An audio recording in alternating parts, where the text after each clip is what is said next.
Hello, good people of podcast land. It's Ash Grunwald here, and today we have Ziggy Alberts. Goddamn, the demon in me. I really have to take a moment to just thank you guys for being here on this podcast and starting off on this journey with me. If this is your first podcast, the Ziggy Alberts one, please do go back and listen to the 2 episodes with John Butler because they are downright inspiring. And that is the whole point of Soulful Conversations, to really inspire people and really show you guys, and myself, of course, the mindset of some of these amazing people who've done amazing things in their life and are in the process of doing amazing things.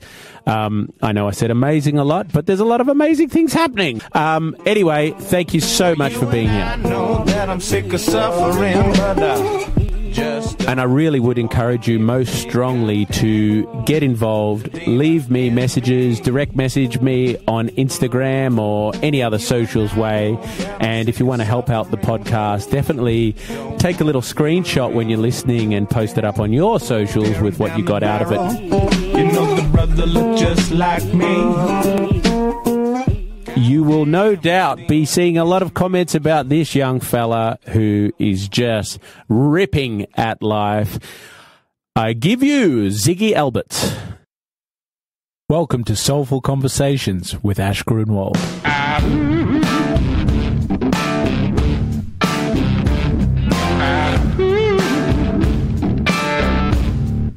In this podcast, we interview inspiring and amazing people, musicians, surfers, and experts in mindset, creativity, health, well-being, and making the world a better place.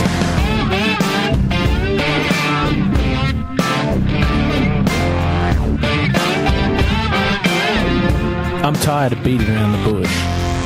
I want to go deep and have a soulful conversation.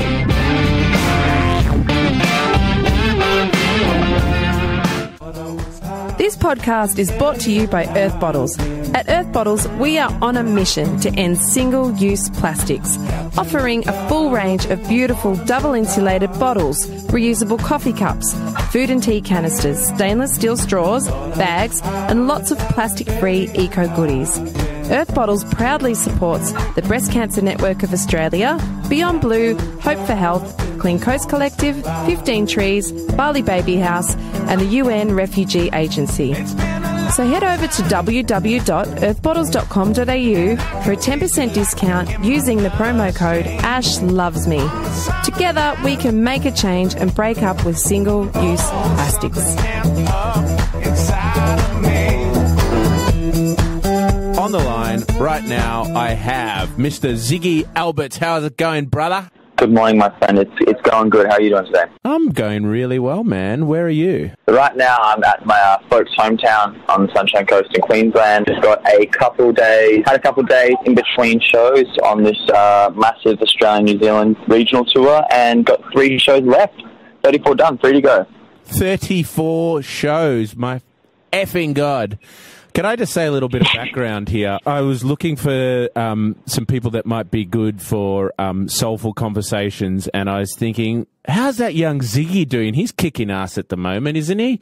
And I was just doing a bit of stalking on the socials, and I was looking through, and then I'm like, my fucking God, he's playing Festival Hall to 5,400 people or something. I'm like, what the fuck? He's killing it. Dude. Yeah, that was, oh my God, that was like, when people asked if I had a good time, I think it's probably more accurate to feel like I was trying to tame a dragon, was the way it felt at that time. It was like, it wasn't like a chill situation. I was nervous, and you go on stage by myself. We played so I had obviously headlined that show. It sold out, and I played as a solo, it was a complete solo act, and so did my friend, Mr. Nathan Ball, out from the UK. And so there's 2 solo musicians trying to tackle over 5,000 people, and it was just, my goodness, it was an unbelievable experience, to say the least. Wow. I mean, I know from my solo era, there is nothing quite like when you do stand up there and have that space as a solo musician to feel the connection with the crowd. Everything, every little swing and twang is it's very obvious, isn't it? It's under the microscope, and so. But that's a really nice thing in the day and age that we're in that's quite busy, both sonically and metaphorically and physically. I think it's really incredible to get up on stage and to try and challenge that within yourself and sit there and just play a damn quiet love song to 5,000 people and kind of unapologetically. And people, I mean, I think because, you know, I've seen, you know, with you and your solo career, that I know it is a rarity, and it's a beautiful thing. I think it's great. I think those mistakes that get made or that happen when you're on stage, it makes the whole situation a little more humane. And I think that when you giggle about it on stage and everyone relaxes, it becomes a really powerful moment together for both, you know, for the crowd and for myself. Yeah, it's funny how what people really love. I used to always love when things would go wrong, especially like solo, because you have something to improvise about, I guess. And I think, yeah, people just get off on somebody being up there and being just really real. I think that's what you're saying. People are searching for something that is really genuine in this day and age. 100%. Because there's often a lot of smoke and mirrors, and that's what I was saying with that. That's not saying with any lack of respect for people that are doing band stuff. I think it's incredible. It's just that I'm honestly, if you ask me to like play along with a band, like they would walk out. Like, I'm good at doing my solo thing, but as for like being a musician that can pop up and know what key something is in, or to come and do harmonies, like, I'm not your guy. Like, don't invite me. Maybe a tambourine, but don't invite me otherwise, because I'm just one day, you know, I'm learning. I'm still learning so much, you know. So it's to go up and just to kind of fill that space as that songwriter with a guitar, you know, like a kick drum kind of thing. For me, I'm really happy to be in that space. When was the last time I saw you, Ash? Could it have been in Norway? Was that the last time we saw each other? It was in Norway. Yeah. It was in a little town. It was pouring rain, and it was this great little festival, and people were still going for it. And it was legitimately like I don't know if it happened during your set, but I feel like during my set, water was pouring on everything. I'm saying, like, it was such torrential rain. It was all over the foldback speakers, all over the microphones, and the festival was still going. It was literally pouring with rain. Everybody in the crowd looked like a bushwalker. Or like they were hiking. They were definitely outdoors people. It was such it was a cool thing. How has it been to be traveling the world at such a rapid pace and gigging so hard? I think, and that's a really good question. I think that it was really important. When I last, oh my goodness, I can't believe it's that long already. But after I last saw you, that was one of the last. I did that European leg, then I did a very brief city tour, and that was late 2017. I actually took 10 months off touring after that. I didn't make a very big deal of it because I kind of didn't want to be under scrutiny as to why or anything like that, and just needed to buy myself some time to kind of get back to normal things. At that time, I had hilariously met a Norwegian girl who became my long-term partner quite a while, and so at that time I was able to spend some, you know, just do normal human things, be able to support her, to be able to be in a relationship, was like, you know, stuff that wasn't going to happen when you're on the road for the majority of the year. At the moment, there's a really, really good balance, I think, to be this far into the tour and to be talking with you right now and feeling full of energy and be feeling excited about the next 3 shows, opposed to dreading. That's a really good indicative that I think we are as a team, and I am finding a balance. And it's just, you know, it's like just little things. It's getting your stretches in. For me, it's doing doing meditation regularly and growing a team around you where you get the best chance possible to be present at your shows and give everything you've got to the crowd. Wow, man, you're so together. How old are you? I'm 24 years old. I'm turning 25 this year, which is going to be quite a. I don't know what's happened. I don't know what's happened for years, Ash. 25 or so. Wow. You are so together. I wish I had a time machine, but I can't wish for anything different to how it has occurred. When I embarked on my career, it was just an endless, and it stayed like that for almost 15 to 20 years of just partying and just craziness, and I guess eyes not really on the prize as such, but you seem so together. Now look, I think it's various examples, personally and in careers, good, bad, or otherwise, but I'm lucky to have had so many people to look up to and to see trials and errors of so many people. And that's, I think, really important not to be belittled. You know, I feel really like, you know, the Australian, like look at the people that I've been, you know, that I've looked up to that might be able to be on the conversation now. Look, to be on the phone with you, you were one of the first people I did a support for ever. I remember the day, it was one of the first times that I met a really good friend who still tours with me now, my videographer. There was that day, it was at Coolum.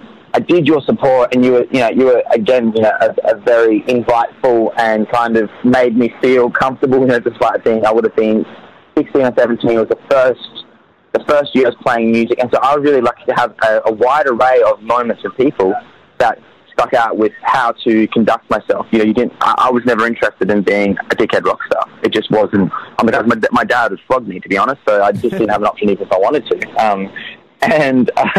And so forth. I just have been really very under the impression and very clear on that you would say the same. You can be on stage in front of however many people, and if you don't have a good internal conversation with yourself, you don't have a good relationship with your family or friends, it means nothing. And there was some of those times already in my young career where I was like, this just doesn't have a feeling because the bass isn't there. And so to have that so fervently clear at a young age, I was feel very lucky. And now it's just, there's good to be done, Ash. Like what you're doing with this podcast is good to be done, and I just don't want to waste time. Don't want to waste time on the other stuff. Yeah, wow. That is so good. And thanks for reminding me about that gig. I didn't remember that when I called you up. No, I think it was at Cool, and please, because it's a crazy road, and I mean, time waits for no man or woman. That's what we think at the moment. It's like to kind of go touring augments your reality. It's an incredible process to be on the tour, to be touring all the time. And that's why you got to soak up, you know, each of these moments. And yeah, but it's. I mean, John Pollard did a really cool thing. He put out a post I was reading just the other day about what he does before a show, and he's you know, how he essentially prays to find, you know, some sense of, you know, high unity and the crowd to come together and to kind of come above all that. And that kind of really, I mean, he really accentuated and really made a very clear point of a lot of the ways I feel about touring and about the purpose of playing music, is that you're coming together regardless of your different backgrounds, your different careers, your different upbringings, your different religions, and you're putting that aside for the night. You're saying, hey, we're going to sing and dance in unison, and that's like unity. That's the whole. For me, that's the reason. You know, that's the reason we're doing it, isn't it? Absolutely, and it really goes back to a primal thing in everybody. And I don't have a religious belief, and John talked about this. He doesn't have a religious belief, but he has a spiritual belief or a spiritual awareness. And I think everybody in the audience, whether they realize it or not, they have that as well. And they really feel something ancient when they're at that gig and everybody comes together. It feels really good. And I think it nourishes the soul to all come together. I couldn't agree more. It's that music, and live music is bloody almost as old as time, you know, in terms of it's been a very solid part of of human beings' existence, and I guess the way we have evolved. And so to put people back in the room to do that, like I love singing in a festival because I've had here's an inside scoop. So I've had one night of drinking in the last 4 calendar years. In the last how many? 4 calendar years. You've had one night drinking. Wow. Yeah. That's amazing. And so often very, very often I'm sober in these crowds of festivals, either playing or mingling in a crowd, and I love watching that there is this, as you described, that like kind of ancient, primal thing that goes on, and you can't, like, far out. I played the show the other night, and this family came along with their friends and family, and they came along to on the anniversary of their son's passing. He had a pedestrian accident in the city, like a pointless death, like no one's fault innately, no one's intentional doing, and like just a sad thing, right? And they've come out to the show on the anniversary because he really loves my music, and so they've been brave enough to come out for the show, and I see him in the crowd, and I dedicated a song to him, and then we all meet after, and there's all these tears of, of just such an emotional experience for all of us. But it was like a moment of going, wow. Because music, I'm sure you feel, is like, to a greater extent, a selfish endeavour in some and many parts. But then there's these moments where you're adding to a pool of music, because you and I both listen to music that helps us get through when we're sad or when we're happy. We have the music that we enjoy, that we connect to. And so when you feel like, as a musician, that you are contributing to this greater pool of this greater kind of thing that's going down, where people have soundtracks that kind of help them through those times, is that makes you kind of, it's the moment that clicks and you go, okay, that's part of the reason that we're grinding, that's part of the reason we're doing this touring, that's part of the reason, because there's these moments and they're very, very real. Yeah, that's so well said, man. I totally agree. And we as musicians and songwriters are so privileged to know that what we've done, when somebody comes up and says that, I mean, that is, I can't say it any better than you said it. That's why we're doing it. We realize why we're doing it in that very moment. And it is just such a privilege. So I'm gathering from what you said there that you do everything in the normal everyday social media and everything that you have to do to make it or work it. But do you feel that you have that anchor point of that higher purpose, perhaps, of helping people in that way that anchors everything you do? Or am I putting words in your mouth? No, not at all. I think it's a good question. I think that I think yes is the answer to that, because I remember a particular time in 2015 where I did ask that question. I was kind of like, what exactly am I doing here? Like, I had to kind of sit myself down and go, what is this for? And I just have been really lucky, Ash, like, to, from a family upbringing through to the people that I'm surrounded by, that we all very, very aware that social media is a funny thing, right? It's like anything that's really powerful, you can make good of it, in terms of it has a capacity of a side of it that isn't very good, but all you can do from social media is actually try and create real moments. And as an independent, I'm still entirely independent, that what social media allows is me to advertise that I am playing shows and bring people to shows. All these moments where, for example, someone has sent a message and it's got through to me about hey, our family, we're coming to this gig. We want, if you could play this song for Jordan, for Lockie, that'd be really huge, and so forth. I think the good of social media is almost in complete balance of the reality that you create from it. And so if we can bring people together, if we can raise awareness to various environmental issues, if you can then have people at shows because of that who come and have an excellent night with all of us, that's just making good of something. Everything that's powerful has got both sides to it, and so I feel like I'm happy to play the game, because, you also probably look back on the way that music has previously been made possible, and probably back in the days it was just signing a major record deal. Whereas now we have options. Would you agree? Yeah. I came in at the tail end of the height of the record company thing, and then I was in that with John Butler and that round of independence. We were the first lot that were really able to go independent and smash it, and people were buying shitloads of CDs, so that was pretty cool. Yeah, it just keeps on evolving. And, for the older musicians as well, it's been really a challenge sometimes to adjust. You've got to change everything in the way that you promote music. Like, say for somebody of your generation, it's easier for somebody younger because that's the way you do it. Whereas you don't have to lose an old way of doing it. You don't have to change a pattern. Absolutely. Yeah. So that's been an interesting thing for me, but for people in the older generation, it's when we do what you and I are doing right now, where we don't jump on and try and do what some young dude's doing or whatever, but we do something that's meaningful to us. I think that's when you use modern technology to its ultimate, to keep evolving.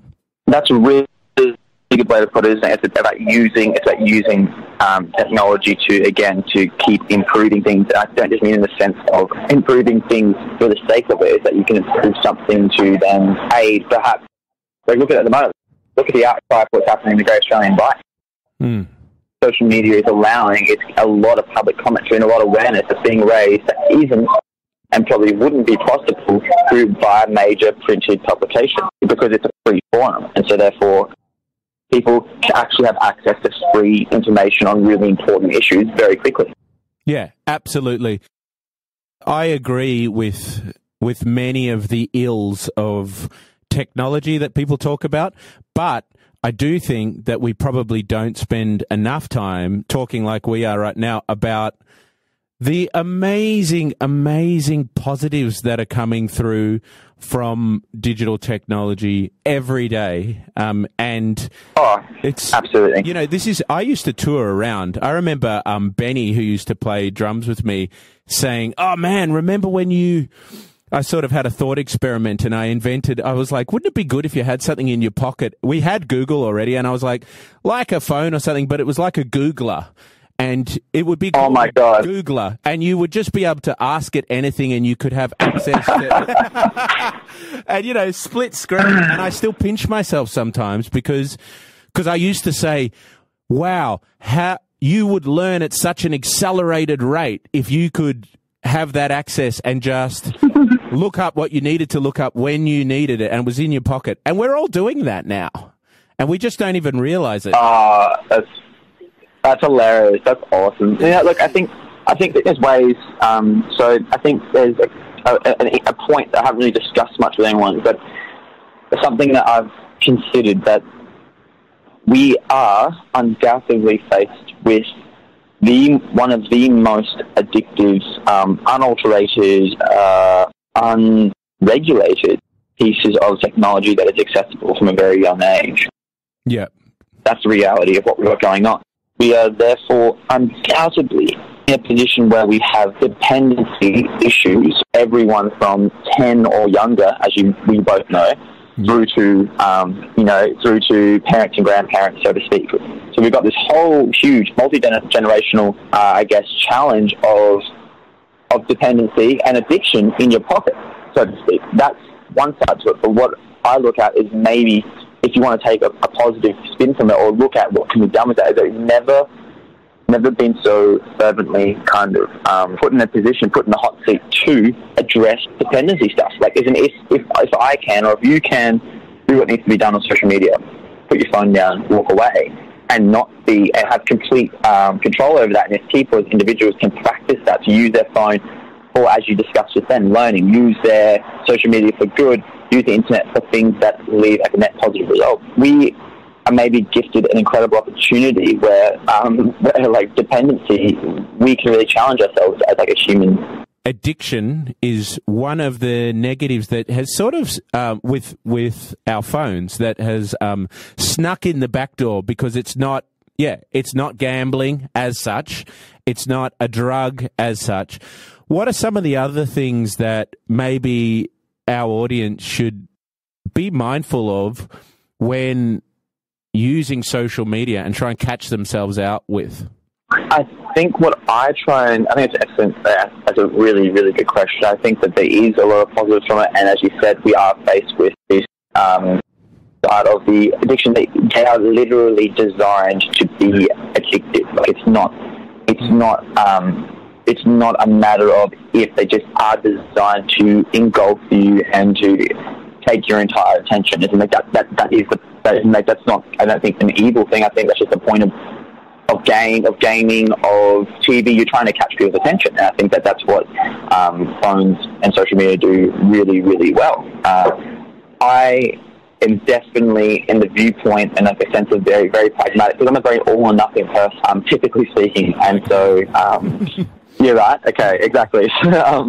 And so forth, that there's times where I've been like, I want to throw away my phone, like get off social media completely, and just go to this nth degree to pull back from it. But I think that if we can use social media or use your phones for learning, for connecting people, for addressing issues, for learning about issues yourself, if you can do all that and click in and out, then we are potentially, as a generation, as multiple generations, have the opportunity to address dependency, because I think that this is the biggest challenge of dependency we've ever been faced with, because it's in our pockets.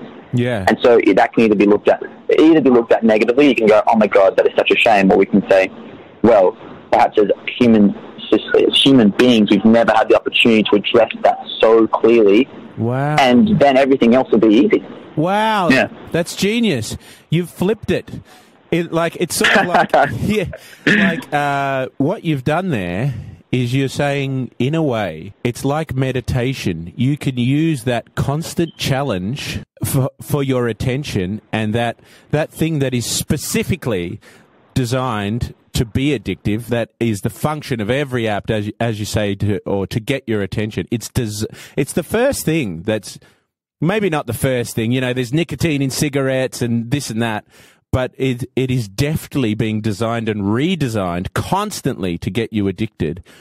And the process of you fighting that off mentally and recognizing that is there is basically a mindfulness practice or a meditation practice. Let's do it. Let's flip it. Let's use it. Let's use it for good. I like that. Wow. No, I think, like I said, I mean, if we want to be really pragmatic, we can't ignore it, right? Like it's the reality that we all are facing. You can make something good of it, or we can let it consume us. So I'm like, well, I want to be pragmatic and I want to make what's good of it. Why not? Otherwise, many aspects of your life or many aspects of these things that need to be addressed will make you feel a little helpless about it, or will make you perhaps feel a little bit down. I don't want that. Why don't we address them bravely? Why don't we at least make what is good of it, which is a lot of things. And there you have it. That is the first half of the interview with Ziggy Alberts, which is episode 3 of Soulful Conversations. And I think there's some really important points that Ziggy's bringing up there about what it is to be human in this modern, crazy social media technological world that we live in, both the good and the bad. And I think we really need to start addressing these things, and we can address them in a positive way instead of sitting around moaning about it. We can identify what's good, what's bad, and what are the opportunities. And I just love looking at the world that way. And that first half, I thought it was absolutely epic. And I just love going in deep and having a soulful conversation. So thank you so much for being here with me on this journey and checking it out. And please help us to spread the message. And don't forget that promo code Ash Loves Me if you ever want to get some nice Earth Bottles eco products. And I'll see you next week with the second half of Ziggy Alberts on Soulful Conversation. Understand.